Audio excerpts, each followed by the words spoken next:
How to activate Bank of America credit card online. Let's get started. Launch your preferred browser. Now here you're going to find the search box, type in Bank of America login and then search for it.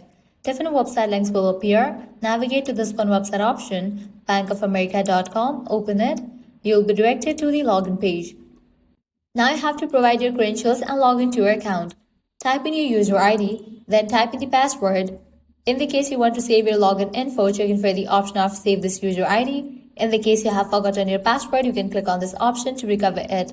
After you fill this, click on login. Once logged in, navigate to the account services section and click on activate a card. Input your new credit card number and any other required information. Follow the prompts to verify your identity, which may include answering security questions or receiving a verification code via a text or email. Once your identity is verified, your card will be activated and you will receive a confirmation message. And just for that, you have activated your Bank of America credit card. Now you can start making purchases and enjoy all the benefits and rewards that comes with credit card. Well, that's a wrap for this video. At the end, if you guys find this video helpful, don't forget to like, share and subscribe to our channel. Thanks for watching.